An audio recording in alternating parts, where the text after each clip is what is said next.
Hello anybody, and welcome back to Let's Play Super Mario RPG. I'm Mr. Devious, or just Deeb, and in the last episode, we got halfway through the Sunken Ship in search of the 5th star piece, and in today's episode, we're going to be finishing it up as we do a cutscene transition through the arena in which we fought King Calamari. So now that we're on the second section of the Sunken Ship, I switched Jhinno in, as per my rule of switching out the oldest party member on each episode. Unfortunately, that means the fights are going to be a bit harder now that we don't have Jhinno now that we don't have Mallow in the party with his lightning attacks. However, this will give us an opportunity to show off the Jhinno World, but not against these enemies because, well, the dry bones don't really. That's all you really need to say on the matter. They don't really give a good opportunity to show off what the Jhinno World can do. However, as we've shown off with Dry Bones before, one special attack immediately kills them, so we're just going to have Bowser do Terrorize to immediately kill them both. It's kind of funny that we're going to be using Bowser for our coverage, for most of our coverage in this episode. Now, in this room of the game, you're going to want to try and get past here without getting shot down to the lower level, because if you do get shot down to the lower level, there's basically nothing down here, and no way back up, and you have to do it the long way. I think if you fight the rats, the cannons they shoot will stop firing, but other than that, you just kind of have to time your jumps through. And if you do jump on the bullet bills, that will be nice because you will be able to just knock them out of the way. Now, going through here, there is an enemy hidden back here, like a jerk. It's a Reacher with a Gorgon and a mouse who's kind of stuck on that barrel there. Let's show off the Jhinno World since we're here. We'll show it off on the Gorgon. Jhinno World has the distinction of being the potentially strongest attack in the game, 9,999 damage on all boss enemies if you get the timing just right and hit the Y button as like the moment it leaves the screen. The timing is very strict on it, but not super hard, so I guess it's not the strictest in terms of Mario RPG timings. It's easier to get than a perfect defense, and in that regard, it can make a lot of your fights a lot less tedious, because if you get the timing down, it's basically one dead enemy per turn. There are a few bosses in the game that are actually vulnerable to the Jhinno World, and by there are a couple, but it's not something you can abuse against a bigger tier bosses. I mean, it's not something you need to use anyway, but, you know, you can't cheese it, basically. And I think it's balanced in that it just cuts out the tedium of a lot of fights. It's not really cheap, I think, so I'll probably be using it fairly regularly just in the interests of time. Now, as I was saying in the last episode, you want to come into the Sunken Ship with as few coins as possible. I came in with like 50 coins, and I'm already up to 840, and we're not even at the end yet because of treasure chests like that. This is a very frustrating area to get maxed out on coins on. So we come into this room, and there is a second Mario here, and if we hit this button, there is actually a hidden treasure chest here that we need to use this Mario to actually get up to there. And with that, we get a Koopa Cola. Now, when you talk to this Mario, it actually turns out to be a Greeper. It tricks you into thinking it's like a mirror room, but it's not really a great effect. I know. I'm gonna take out this Greeper, but yeah. It kind of tricks you into the fact that it's like supposed to be a mirror room, but it doesn't really work. So, there you go. Can we use Super Flame on the Straw Head? No, I used Super Jump and got the timing wrong. Good job, Mr. Devious, or just Deeb. Surprisingly, that is the only hidden chest on the Sunken Treasure Chip. All the other ones are pretty much plainly in sight, so long as you find the areas in which they're hidden. But yeah, pretty much all of the other treasure chests are, yeah. This section of the game has surprisingly few hidden chests. Like, the last one we had before that one was in Marrymore, I think. But we're actually going to be coming up on an area after this one, which is going to have a lot of things in them. A lot of things, great, a lot of hidden treasure chests. And Peach gets a level up, so for her trouble, she will get an increase to her attack. As said before, Peach is more of a battle cleric than a straight-up white mage because she does have decent attack, so that's nice. Now, since we do have Mario, Jhinno, and Bowser in the party, we have no dedicated healers, so we're going to have to be a little more careful in that regard on that front. We're going to have to be a little more cautious in our designs and in our choice and what we deign to do. Now, if you come in here, there's a door over here, and you have to just get past the dry bones in order to get out. It's not too hard to get into, but that's there if you want a frog coin. We actually have a lot of frog coins, getting as many as we can for the most part. We're already up to 31 and we haven't even spent any yet. Here we have a full here, which we're going to be using as before we go to that block right there. I should have saved on a different file, probably. In fact, I'm going to go do that right now. Just in case, just to be safe on this one. There we go. Pro tip for LPing, always back up your files. Anyway, you hit this block, and we have another hidden chest. We haven't seen one of these since Kiro Sewers, or just Kiro Sewers, actually. This is Hiden. Get it? Hiden? That is his strongest move. The Carnikiss does a massive amount of damage, as you just saw there. And Hiden's weakness, as is with all Mimic enemies in this game, is in fact jumping. So we're going to be getting into that right away, because this guy has a lot of HP, somewhere in the range of like 800, and you kind of want to take care of him fairly quickly, because he is quite a tough enemy. He's also the first of the Mimic enemies to have the ability to do what he's about to do. Monsters are inside. He can summon Goombets, which are like little baby Goombas. So that's cute. Also, the Jhinno World does not work on immediately killing these guys. Like, you can't use, on like the treasure chests, you can't just use, you can't use Jhinno World on chests, is what I'm saying here. God, was that so hard to say. We're gonna buff up Bowser, because we kind of want him to have his HP fairly high up. Now, these Goo Goombas actually do a decent amount of damage, like, surprisingly for being tiny Goombas. But if you can get the defense timing down on them, it's no big deal. We're gonna use Terrorize, of course, to just try and clear the field of them, because there's so many. And I think the attack up and defense up you get from Jhinno Boost also applies to your magic stats, so that's nice, I think. If I'm wrong, I'm sorry, but I'll look it up and put it on screen if I'm wrong. If not, I'll put nothing up, because I like to be lazy. Jhinno Beam I don't think does very much to this dude, but actually let's Jhinno Boost Mario, because he's the one doing the main attacking on Hiden. So we want to take care of Hiden as quickly as we can. As nice as it is to get rid of the Goombas, that was crap.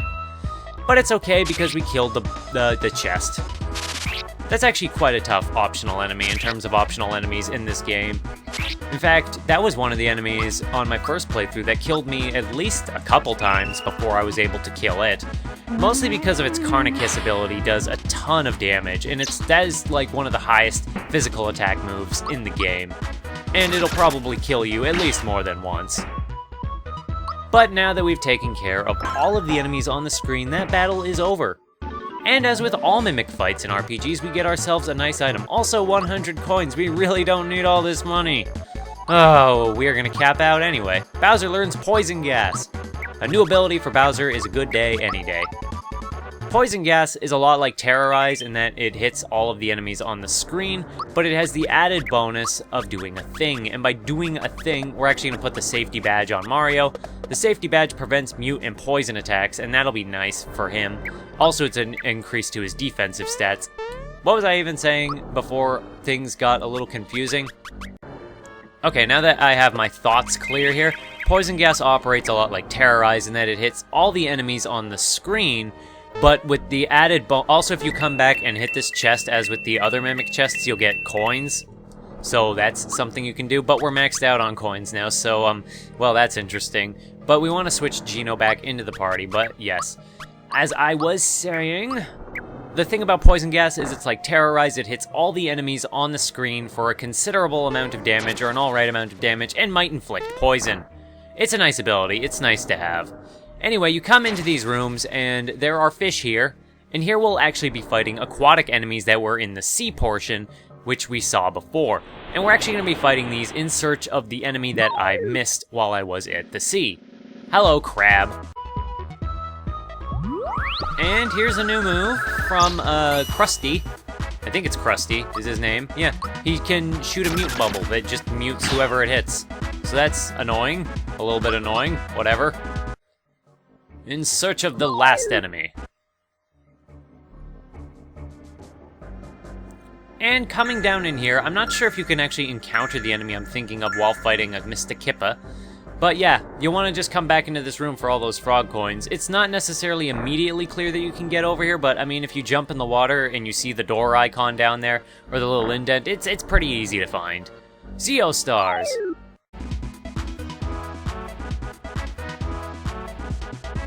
Oh, here's a new move, Viroplasm. It inflicts poison, but because Mario has the safety badge, it does nothing. So take that, Zeo Star. Zeo Star.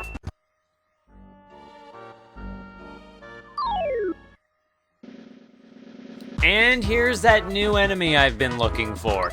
That is a Luco. That is a giant, gross jellyfish. And this is actually kind of a scary looking arrangement we have here with these enemies here. This could be trouble, but we are going to be using a couple moves. First things first, let's get rid of Krusty. We've basically seen what he can do. And he's probably the toughest enemy here, so let's just erase him from the battlefield entirely. And kind of give Luco an opportunity to attack if he can do that. And Mario gets a once again status, but we're just going to be using that opportunity to heal up Jhinno. Actually, we're not going to be healing up Jhinno because forget that. And what do, Luco? You bobble back and forth and you use Bolt. If I remember correctly, Luco has a bunch of lightning attacks. Interestingly enough, if you use Psychopath on the Luco, its thoughts are something like floating is a bad habit. And if you like Psychopath the bloopers, they're like floating is lots of fun. So there's some trivia on what these monsters are thinking. And Mario reaches level 12, very nice. Power will be his boost this turn, and Mallow also reaches level 12. Again, this section gives you massive boosts to your party. This is basically the area, I think there's a term for it in RPGs, like sections of the game that are meant to kind of level you up. But anyway, we come into this room, and there's actually a blooper with babies. The babies don't appear in the fight unless the blooper move uses a specific move, I guess, but it's just supposed to be a reference to Mario 3. But you come into this hidden room, and we find the safety ring. The safety ring is an incredibly useful item that we are actually going to be putting on Princess Peach, who doesn't have a ring yet. The safety ring guards against mortal blows, so any moves that cause an instant death hit will not apply on the person who is wearing it. We're only putting it on Princess Peach right now because, well, we'll be using her later, so we kind of want that kind of insurance on her. You know, come to think of it, actually the Zeo Star uses Recover in response to getting hit with a physical attack, so that's actually the details of that. But since we're here, let's try out the Poison Gas move. It has the same functionality as Terrorize in that you rotate the control pad, so it's basically just Terrorize with the potential for a poison effect. And of course, some enemies are vulnerable, but others are not. And here's another spell that the Luco has, Solidify. It freezes the party up. That hurt. And it's attacking a second time, so that is the consequence of attacking Luco with a magic attack. They will retaliate with Solidify, which does a lot of damage, as we just saw. These are the dangers of running an all-physical party, but it kind of gives you a rush that no other arrangement can bring you. A rush from Super Mario RPG. Just the wording was a little weird. But Mario gets a HP max, and Bowser is still doing very well. It's mainly just Jhinno who's in trouble right now. Oh well, poor Jhinno. And, oh, you can actually get into a fight with the individual baby bloopers. I don't think so. Oh, dang. Bye, Jhinno. Poor guy, never had a chance. We are going to be taking this opportunity we're going to save. This is very tedious. Just so it's clear, I just went into the menu to heal up Jhinno, and I switched someone in to do that, and that kind of took a little longer than I thought it would. It's just one of the aspects of Super Mario RPG that has not aged so well, but now that we've taken care of that area, pirates! Arr, what's going on here? Who are you? They have treasure. What? You're looking for a star? I'll let you see stars, har! Anyway, you're out of luck. You see, whatever falls into the sea becomes Johnny's property. Got that, matey? Oh, and one last thing. Read my lips. We ain't letting you through. Got it? Oh, that voice really hurts my throat. But yes, now we're in a fight with Bandana Reds. These are pirate enemies. This is the only area in the game that you will be fighting them. They do not appear as standard enemies. They attack with their spears for not very much damage, actually. These are actually really good enemy designs, and I actually really like the way they look. Oh, Skewer. They have a chance of using Skewer, which of course doesn't do very much to Bowser because he's Bowser. But I actually really like these enemy designs. As far as the original Super Mario RPG enemy designs go, these guys actually feel like they could belong in a Mario game, like in the standard Mario series. And here, Bowser's poison gas is actually a fairly effective technique to use. It's not bad, it's not the best, but it's the only attack we have right now that hits all enemies on the screen. The sharks are in fact weak to both fire and lightning, but how frightening. We don't have Mallow in our party because I switched him out, because I'm sticking to my guns and doing my team rotation thing. Oh well. We're nearly at the end of this dungeon, actually. We're very, very close. Very, very close indeed. And we're getting actually a lot of money for fighting these guys, which is pointless because we have all of our money maxed out, so that kind of really sucks. There, you're stronger than you look. Better warn the upper deck. Come on, mates. And they flee. And we're gonna take that full heal since we have the opportunity. All right, where's the intruder? I don't see him. Did he get away? There he is. Get him, boys. Yeah, this is on us. What the? How dare you dodge the barrel? That is so silly. That is just such an extremely silly moment. And I love it. Hey, how'd you get up here so fast? Well, your luck has run out. We don't take kindly to strangers here.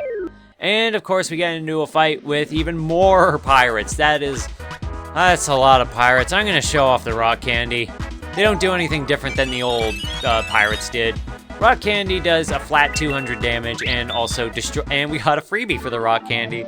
Okay, so that was basically just a free win and 50 coins that we're not gonna get to use because if you wanna use your money, you're gonna have to backtrack all the way out of this dungeon. You're pretty tough, mate. All right, I'll let you through to Johnny's place. And yeah, with that, we have opened the door to Johnny's place. Let's see what this guy is all about. So, you're the Mario, eh? Ah, ha, ha. Not much to look at. Well, this star fell into my sea, so it's mine. If you want it, you'll have to fight for it. And that immediately initiates a boss fight with Johnathan Jones. Johnny Jones. I've said this too much. And as we start the fight, we're gonna get into a fight with him and his Bandana Blues. Now, if you know Mario RPG, you might know what to do with this fight. In that, if you want an easier time, you want to leave one of the blue bandanas alive, because that'll make your fight easier because of something that's going to happen. But I'm going to be killing all of these Bandana Blues because I want to trigger the event that happens when you do kill them all. Also, these blue bandanas are also weak to fire. They're weak to fire, just like the red bandanas, and also to lightning. Johnny, however, does not share the weakness to lightning and fire, so that's actually very interesting. I also am not sure if the Bandana Blues are weak to the Jhinno World technique. Let's see. Oh, they are. Well, I'm not gonna do that on the other ones. I was just curious to see if that would work. But for the most part, these guys aren't really gonna put up much of a fight. The most interesting thing will happen once we take care of them. And I'm going to just advise right now, you kind of want to keep as many people? You want to keep as much FP in your thing as you can beforehand. We're going to use a mushroom on Mario while we're here, because why not? Johnny himself is one tough customer. After you damage him a certain amount, he'll use Valor Up, which actually increases his defense considerably, and he already has pretty high defense to begin with. But after killing off this last Bandana Blue, I think it takes a minute for it to happen, but we'll see what happens. I like the way they dance on like their tail fin in place. Alright, Johnathan Jones, it's time to hit you. I'm not sure if it happens like right on Jonathan's turn, but we'll see. And no, he's using Skewer first. That is an ow. That kind of hurt quite a bit. But we're going to be taking that opportunity to heal up Mario again because we want to keep Mario capped off. and you might be able to figure out what's happening. You know what's going to happen if you've already played this game, but, well, I think you have to get him down to a certain point, actually, but we are going to be using, let's see here. Maple syrup? Sure, why not? No, let's use a super flame, why not? And see what that does. Even though he's not weak to fire, oh yeah, that didn't really do much at all. And Diamond saw probably the deadliest move in the game. Or not the deadliest move in the game, the deadliest iced spell in the game. Thankfully, Mario's magic defense isn't too bad. We're gonna keep him copped off, though. Copped off. Because we keep getting these freebies on mushrooms. And may as well. Are you gonna do your thing, Johnny? Are ya? For the most part, there's not much else to say about Johnathan Jones. He has decent attack, shockingly high defense. But I actually think maybe you have to hit an HP threshold with him. And if you use poison gas on him, he's actually quite vulnerable to poison and will take considerable damage should he get poisoned. At least that's what happened on my practice file of this game. So if that happens, that happens. Okay, let's use this maple syrup just to keep things capped off. Otherwise, this is a pretty long fight. Like, this is quite a battle, and it feels pretty appropriate for ending off this chapter of the game in the battle for the thing. Not bad, fellas. How about it, Mario? Mario versus me. Wanna mix it up?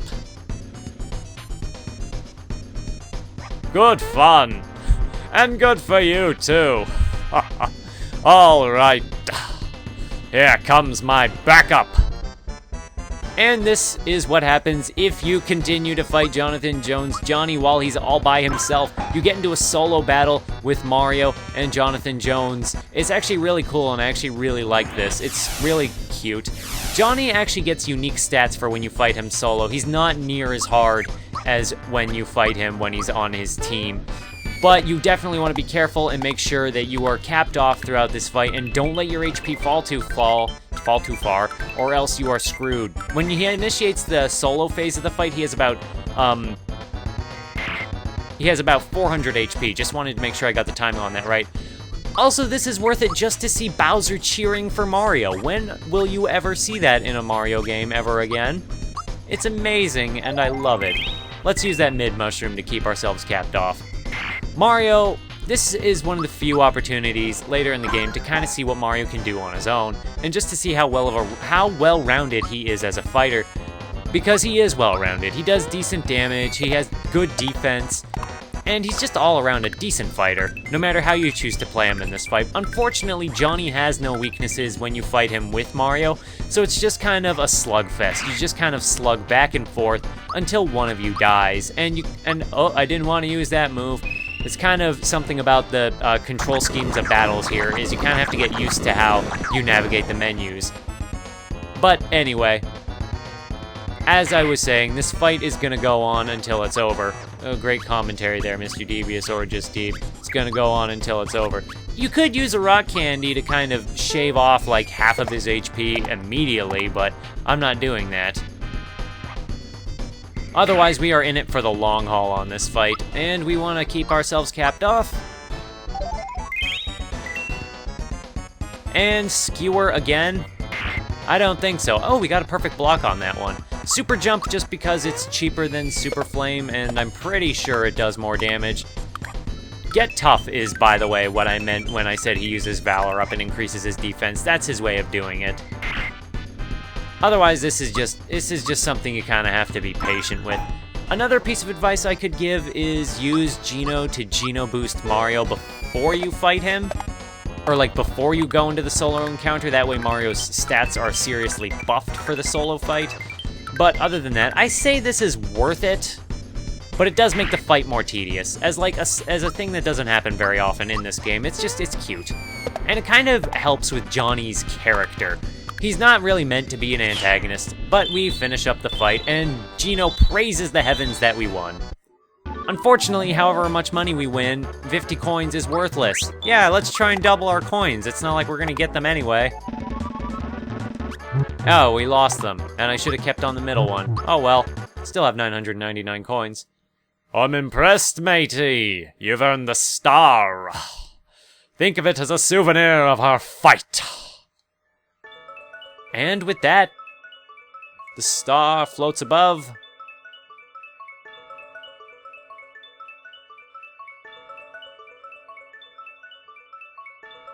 And Jhinno and Bowser are actually out for this cutscene, which I really like for some reason. Aw, Bowser's depressed. Bowser doesn't like this mission. Bowser does not like being on this journey. But with that, we have got ourselves up to 5 of 7 star pieces. We have made very good progress into the game. Only 2 left.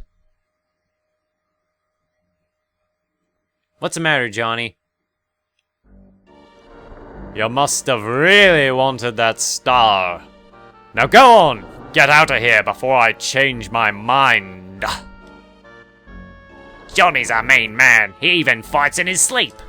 We'd follow him anywhere. Hop on the trampoline in the next room. It'll take you outside. Go on now, give it a try. And they are accurate. If you jump on this, actually, if you don't do that, if you come over to this thing over here, you can't do it right now because Johnny's in the way. If you come back to the Sunken Ship and investigate this trumpet thing, you get like various portholes of the ship and you get to kind of look around, so that's a cute detail.